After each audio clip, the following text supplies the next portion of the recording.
Graça e paz, boa noite, tudo bem com vocês? Estamos juntos aqui em mais um Promessas de Esperança e agora em horário novo.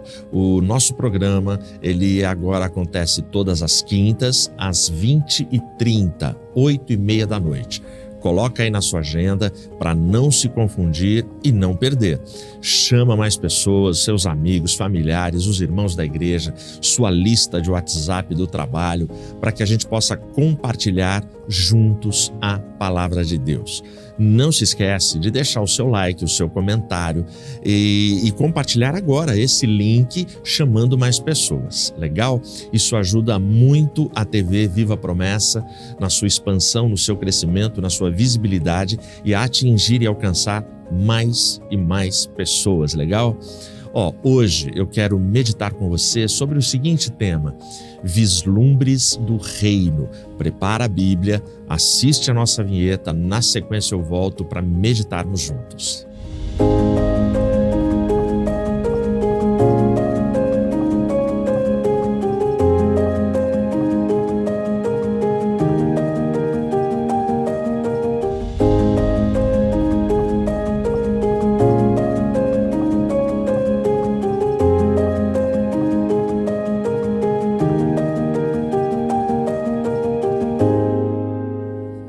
Vislumbres. O que é um vislumbre? É uma visão que nós temos parcial de um todo.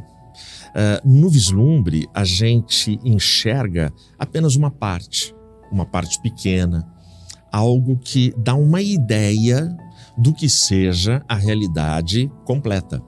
Isso são vislumbres. Um exemplo.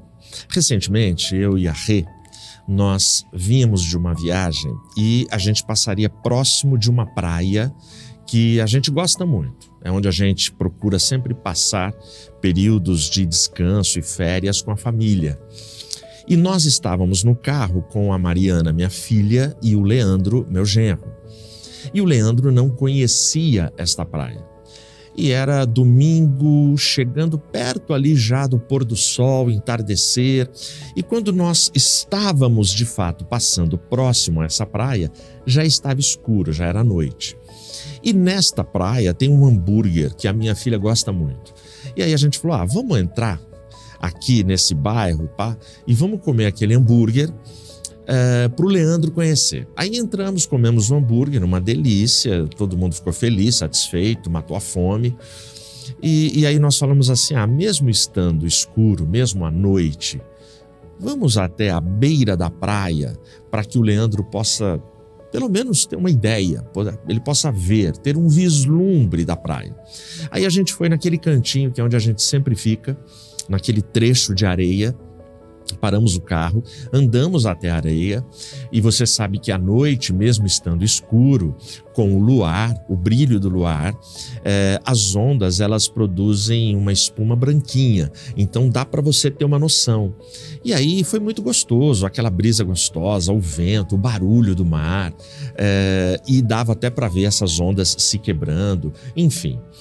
Aí nós voltamos, entramos no carro e seguimos viagem de volta a Campinas. No caminho, o Leandro, ele confirmou, ele falava assim, olha, eu só tive um vislumbre, mas dá para ter uma noção. Que linda essa praia. E veja, foi só um vislumbre. Na verdade, ele viu apenas uma parte. Ele viu uma parte da praia e mesmo vendo aquela parte à noite, ele achou linda, ele achou uma praia maravilhosa. Ele chegou a dizer o seguinte, eu nunca vi uma praia tão linda. E veja, o Leandro já tinha visto na vida dele muitas praias, mas achou aquela praia hiper linda. Recentemente, nós voltamos a essa praia para, assim, passar alguns dias de descanso. Aí o Leandro viu ela de dia, pôde contemplar toda a sua beleza, a sua extensão, o seu horizonte, a profundidade do mar, o céu, as montanhas, as ilhas que tem ali. E aí ele falou, rapaz, ela é muito mais linda, mais intensa do que aquela praia linda que eu vi à noite e que eu só tive pequenos vislumbres. Deu para entender o que é vislumbre?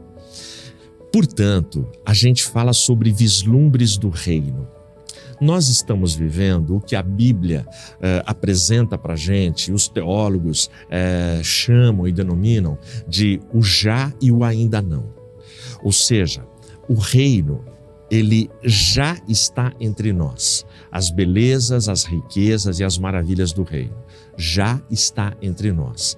Mas ainda não está entre nós de forma plena, de forma perfeita, de forma completa. Portanto, nós temos neste tempo vislumbres do reino, mas nós não temos a visão total do reino. O reino de Deus chegou a vós, mas ele ainda não está de forma completa e plena.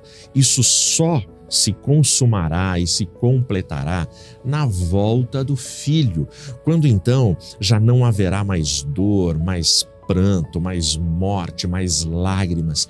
Então aí nós temos a plenitude do reino.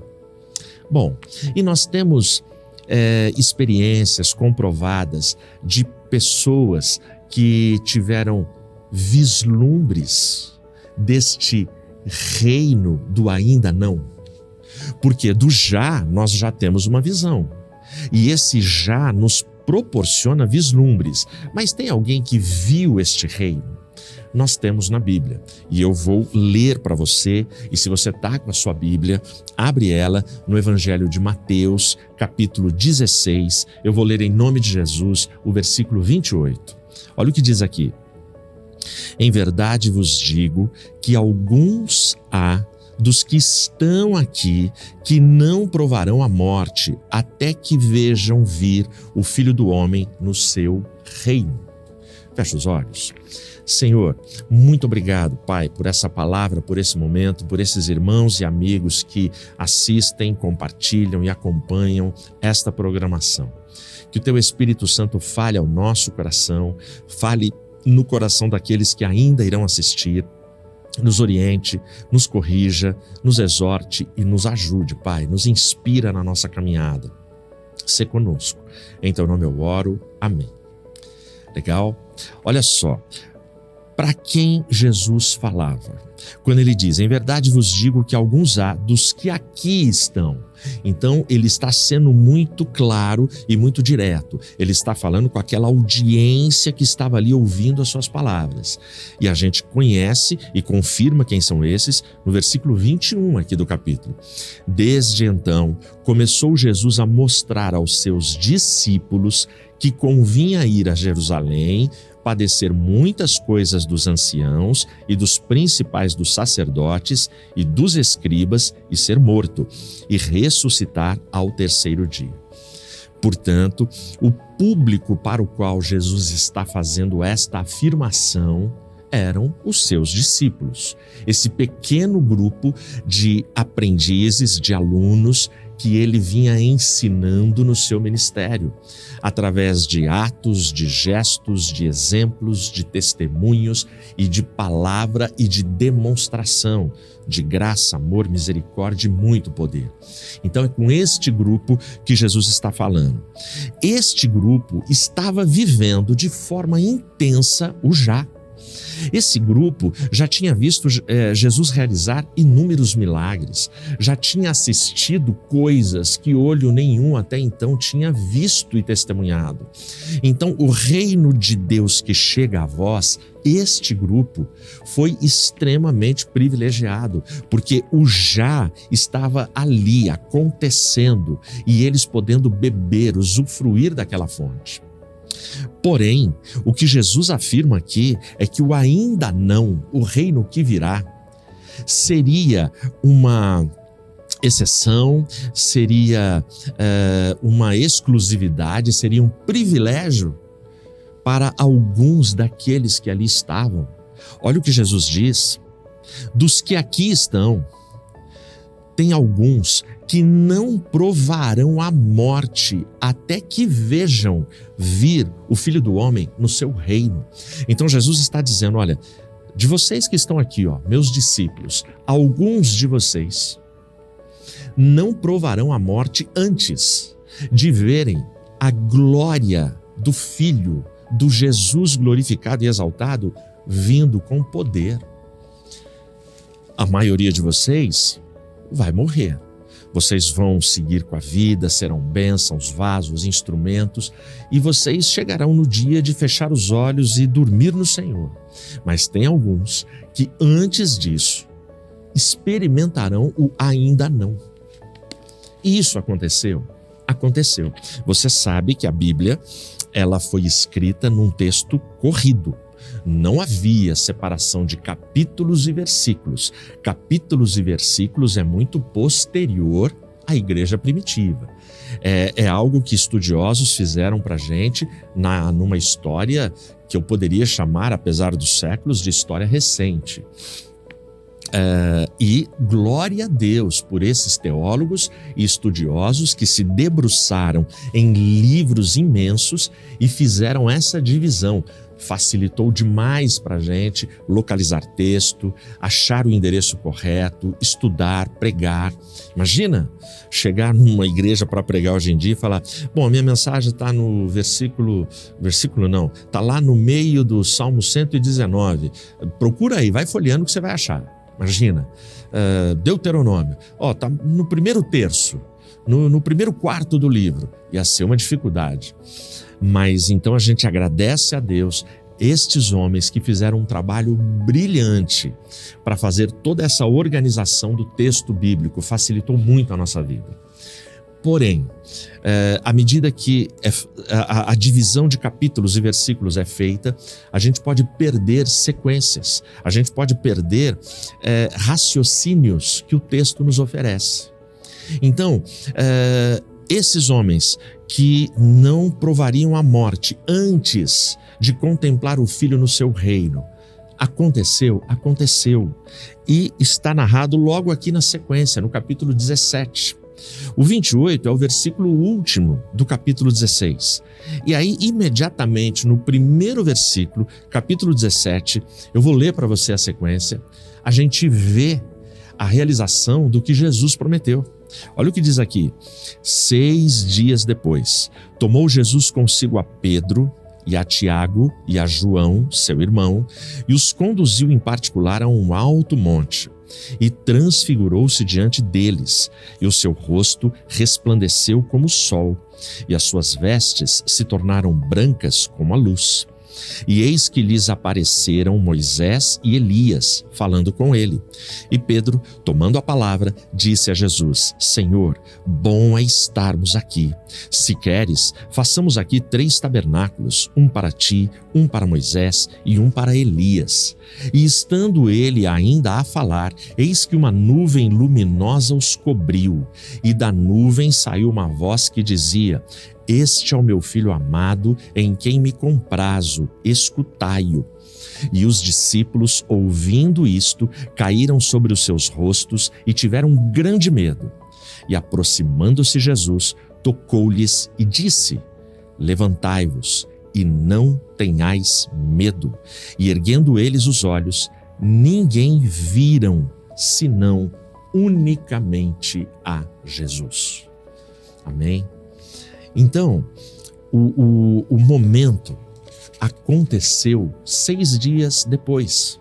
Nem uma semana, mas 6 dias depois da fala de Jesus, esta visão já foi concedida a 3 discípulos, Pedro, Tiago e João. Ou seja, privilegiadíssimos. Eles, até então, eles tinham vislumbres do reino e agora, no Monte da Transfiguração, eles têm uma visão completa.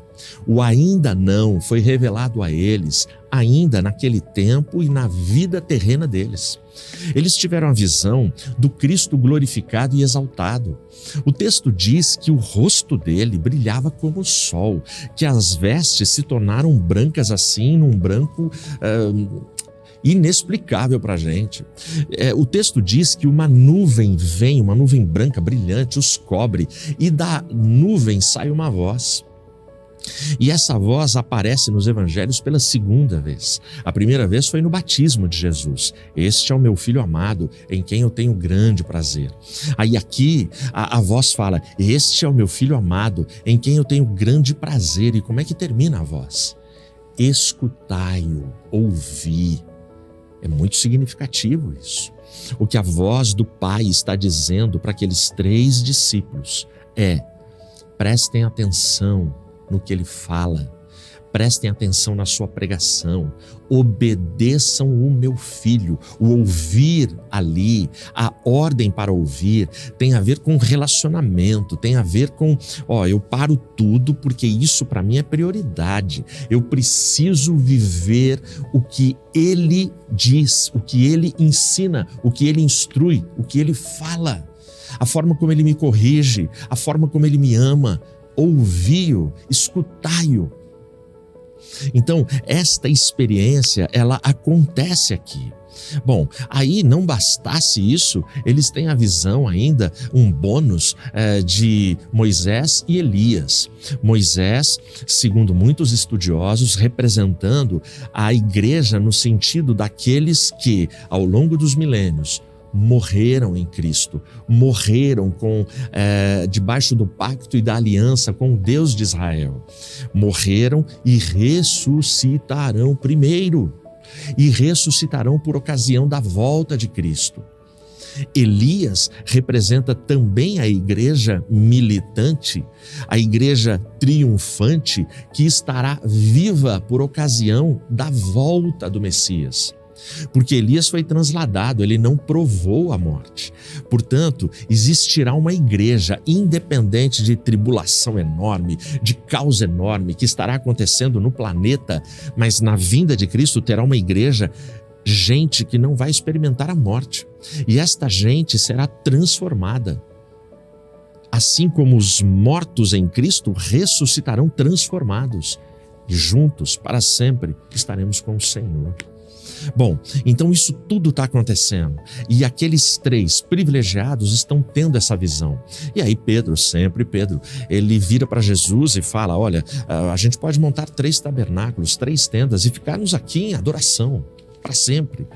Mas não é isso que acontece. O texto vai dizer que imediatamente, depois de tudo isso, quando a voz fala, eles têm muito medo. Aí Jesus toca neles que estão prostrados adorando, e quando eles se levantam, a única visão que eles têm, unicamente, é a visão de Jesus, porque isso é o que interessa. Não importa quantas visões impressionantes nós tenhamos, não importa quantas manifestações espetaculares do Espírito Santo aconteçam na nossa vida pessoal, na vida da nossa família ou na vida da nossa comunidade, da nossa igreja. No final, sempre, o único que deverá ter foco, que deverá ser adorado, exaltado e glorificado é o Senhor Jesus Cristo. Isso é tão verdadeiro. Isso é tão verdadeiro que vislumbres do reino continuam acontecendo todos os dias ao redor do mundo. Vislumbres do reino têm impactado pessoas no mundo inteiro. E tem impactado exatamente porque o Espírito Santo continua se movendo no mundo inteiro. Todos os dias, as agências missionárias sérias do planeta, elas enviam notícias de que todos os dias no Oriente, nos países onde o Evangelho é proibido, a Bíblia é proibida, onde cristãos são perseguidos, igrejas são queimadas, cristãos são degolados, enforcados, assassinados, fuzilados, todos os dias, pessoas comuns sonham com um homem de branco. Todos os dias pessoas acordam se rendendo a Cristo, já que o missionário não pode ir, já que a palavra não pode ser pregada, o Espírito Santo está visitando o sonho dessas pessoas. São vislumbres do reino que essas pessoas estão tendo, ao verem e contemplarem o homem de branco do Monte da Transfiguração. Então, a gente continua vivendo essa realidade. A gente continua tendo essa realidade, mas a realidade aqui a manifestação terminou, eles têm que descer do monte e seguir com a vida. E o que eles aprendem disso? Aí eu te convido, vai na 2ª carta de Pedro. Na 2ª carta de Pedro, a gente tem o que Pedro aprendeu, porque Pedro estava lá. Olha só o que ele vai dizer a partir do versículo 16 do capítulo 1 da sua 2ª carta. porque não vos fizemos saber a virtude e a vinda de nosso Senhor Jesus Cristo, seguindo fábulas artificialmente compostas. Mas nós mesmos vimos a sua majestade. Então Pedro aqui ele está combatendo gnosticismo, mestres que ensinavam segundo as filosofias da época. Então ele está dizendo o seguinte: eu sou testemunha ocular do que eu estou falando. Ele continua: porquanto ele recebeu de Deus Pai honra e glória, quando da magnífica glória lhe foi dirigida a seguinte voz: este é o meu Filho amado, em quem tenho grande prazer. Ele está lembrando do dia no monte. Ele segue: e ouvimos esta voz dirigida do céu, estando nós com ele no Monte Santo. Pedro está fazendo uma referência direta à experiência do Monte da Transfiguração. Agora atenção para o 19. E temos muito firme a palavra dos profetas, a qual bem fazeis em estar atentos, como a uma luz que alumia em lugar escuro, até que o dia amanheça e a estrela da alva apareça em vossos corações. Sabendo primeiramente isto, que nenhuma profecia da Escritura é de particular interpretação, porque a profecia nunca foi produzida por vontade de homem algum, mas os homens santos de Deus falaram, inspirados pelo Espírito Santo. Então aqui você tem um Pedro bem mais amadurecido. Aqui você tem um Pedro que já desistiu, já entendeu que não é para ficar fazendo tabernáculos e tendas quando você tem a manifestação de algo sobrenatural. Porque a palavra é muito clara, é uma manifestação, passa e passa rápido. E este é o problema de muitas igrejas e de muitas pessoas nas igrejas. A manifestação sobrenatural acontece, é de Deus, é poderosa, é edificante, é ensinadora, é transformadora. Mas as pessoas gostam tanto que elas querem armar uma tenda e elas querem que aquela manifestação se perpetue. É onde começam carnalidades, manipulações, coisas que não têm nada a ver com a Bíblia. Mas ali Jesus fala: não, Pedro. E aí Jesus, ele termina toda a transfiguração e as visões espetaculares e o texto termina dizendo que eles enxergavam unicamente Jesus. Manifestações sobrenaturais, vislumbres sobrenaturais, é para que a gente amadureça na visão e enxergue unicamente Jesus na nossa vida. Então aqui, o que é que Pedro aprende com o passar dos anos quando ele escreve essa segunda carta dele? Ele vai dizer que o monte, a experiência do monte foi legal, mas tem algo mais legal. No versículo 19, é quando ele começa dizendo: mas nós temos muito firme a palavra. Porque a manifestação é para quem estava presente, a manifestação é para a testemunha ocular que participou. A palavra, ela está aqui, ela é física. Eu posso pegar a palavra, levar para minha casa, abrir. E ainda no nosso país, nós temos liberdade de ler e estudar a palavra. E Pedro está dizendo que a palavra, ela é mais impressionante, ela é mais poderosa do que qualquer manifestação, porque ela tem segurança. É o que Deus revelou e Deus é imutável, Deus é poderoso para cumprir a sua palavra. Então, Pedro está dizendo isso para mim e para você, e ele está dizendo que a palavra, ela é como um farol, ela é uma luz poderosa que ilumina nos lugares escuros da nossa alma e da nossa vida. Você está atravessando um momento de escuridão? Existe vislumbres do reino para a sua vida, para a sua casa e família. Existe a palavra de Deus. Abra, comece a ler e comece a compreender e receber toda essa herança que autores, ao longo de mais de 1 milênio, escreveram e ficou para a gente prontinho. Palavra viva, que é preservada e tem valor até que ele volte, porque aí a gente vai viver a palavra. Ele é o verbo, estaremos para sempre com ele. Esses dias, você deve lembrar, nós tivemos uma notícia terrível no mundo inteiro, que foi o incêndio no Havaí. As imagens eram impressionantes, as imagens eram apocalípticas, parecia um filme. A população do Havaí entendeu que o mundo tinha acabado, porque é inacreditável. A ilha foi incendiada. E a gente tem um testemunho de uma garota chamada Ana Carolina Penedo, a Carol, uma brasileira que já vivia lá, vive lá há muitos anos. E ela, num programa de entrevista, ela vai falando que ela perdeu toda a sua casa na cidade de Lahaina. Ela perde a sua casa, mas não foi só a sua casa. A cidade de Lahaina foi acabada, destruída, consumida pelo fogo. Ela fica sem nada, ela se salva com a roupa do corpo. Ela conta no testemunho dela que a solução foi correr para o oceano, mergulha no oceano, nas águas, com a sua mãe. A sua mãe que não sabe nadar. Ela teve que sustentar a mãe e ela. E ela conseguiu arrastar a sua mãe pelas águas até umas rochas onde elas se apoiaram. Ela conta que elas ficaram ali naquelas rochas entre o oceano e o fogo de Lahaina por 10 horas.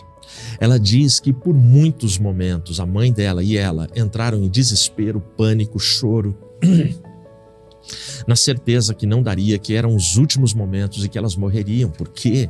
Porque durante as 10 horas elas assistiram ali, de perto, ao vivo, o desespero de pessoas se jogando nas águas e morrendo nas águas. Gente que não aguentou ficar segurando em rocha e suportando 10 horas e desfaleceu e morreu. Elas cansaram de ver socorristas leigos, profissionais, bombeiros, policiais, gente tirando pessoas da água pessoas mortas, já sem vida. Então, para elas, eram assim: nós estamos vendo, assistindo à morte. E aí ela tem uma frase que é muito bonita no testemunho dela. Ela termina dizendo assim: graças a Deus, nós tínhamos o oceano para nos jogar. O incêndio veio sobre Lahaina. E um dos lamentos dela é que não houve aviso, não houve sirene, não houve socorro, não houve nada. Ela diz que a violência lá no Havaí, os aproveitadores e os abutres das catástrofes aproveitaram para saquear, para roubar, para estuprar, para matar. É incrível a maldade do ser humano. Numa desgraça dessa tem gente ainda tirando proveito e fazendo, barbaridades. Então lá não teve. A palavra de Deus diz que este mundo terminará em fogo, só que tem aviso. A palavra de Deus tem vislumbres do reino. A palavra de Deus avisa como é que você escapa do fogo. E como é que você escapa do fogo? Recebendo a Cristo Senhor como seu único e suficiente Salvador. Ela termina dando graças a Deus que ela tinha o oceano para se jogar. Deixa eu dizer para você, e assim eu termino essa reflexão. Nós também temos um oceano para nos jogar diante do caos que está o nosso mundo, o nosso país, a nossa cidade, o nosso bairro, talvez a nossa família. O oceano que nós temos se chama graça. Você precisa se jogar e mergulhar no oceano da graça, porque no oceano da graça você tem sustentação. No oceano da graça você tem uma rocha para se segurar. É Jesus Cristo. Portanto, pode ser que a gente não compreenda tudo o que está acontecendo, mas existem vislumbres do reino para que a gente se apoie e continue tendo esperança. Que Deus te guarde, que Deus te fortaleça e que a palavra dele seja sempre a luz na sua casa, vida e família. Deus nos abençoe. Amém.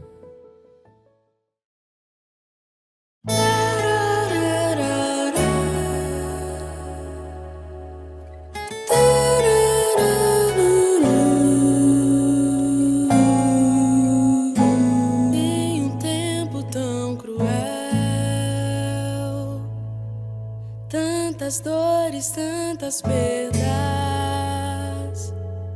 sabemos que tu és fiel, nos dá força na fraqueza, cremos que não é o fim,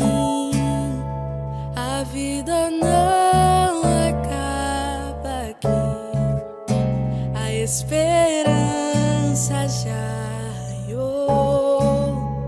Na cruz o Rei nossa salvação comprou. Deus soberano, confiamos nossas vidas a Ti.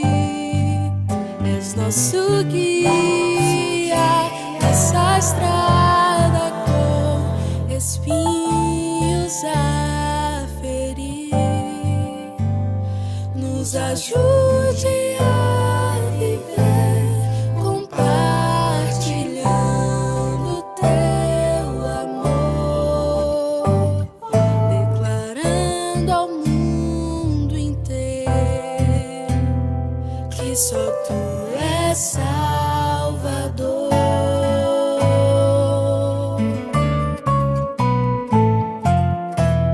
Em um tempo tão cruel, tantas dores, tantas perdas, sabemos que Tu és fiel. Nos dá força na fraqueza, cremos que não é o fim. A vida não acaba aqui. A esperança já raiou. Na cruz o Rei nossa salvação comprou. Deus soberano,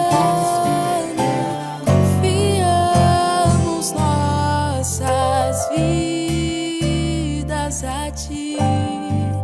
És nosso guia nessa estrada com espinhos a ferir.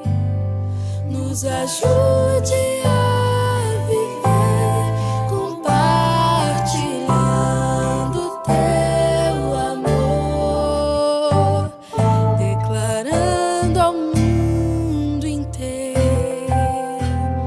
que só Tu és Salvador. Deus soberano, confiamos nossas vidas a Ti. És nosso guia nessa estrada com espinhos a ferir. As aflições são tão pequenas diante da glória do Senhor. Entre olhares limitados, provamos do Teu grande amor. Entre olhares limitados, provamos do Teu grande amor.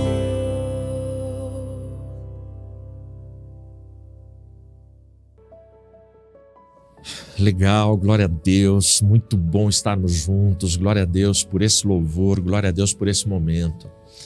Que a graça do Senhor nunca falte no seu lar, que o Espírito Santo conceda aos olhos físicos, aos olhos da sua alma e do seu coração, a capacidade de vislumbrar manifestações e sinais do reino na sua jornada e na sua caminhada. Feche os olhos que eu quero orar. Senhor, obrigado por esse momento, obrigado pela Tua palavra, obrigado, Senhor, pela Tua bondade e misericórdia. Nos guarda, nos fortalece, nos ajuda. Abençoe os casais, as famílias, as igrejas, os consagrados, todos aqueles que estão aqui com a gente. Nos guarda na nossa jornada e caminhada. Sê com Teu povo, sê com Teus filhos, sê com a Tua igreja. Em nome e por amor de Jesus eu oro. Amém. Deus te abençoe e até quinta que vem, às 8h30, no Promessas de Esperança, aqui na TV Viva a Promessa.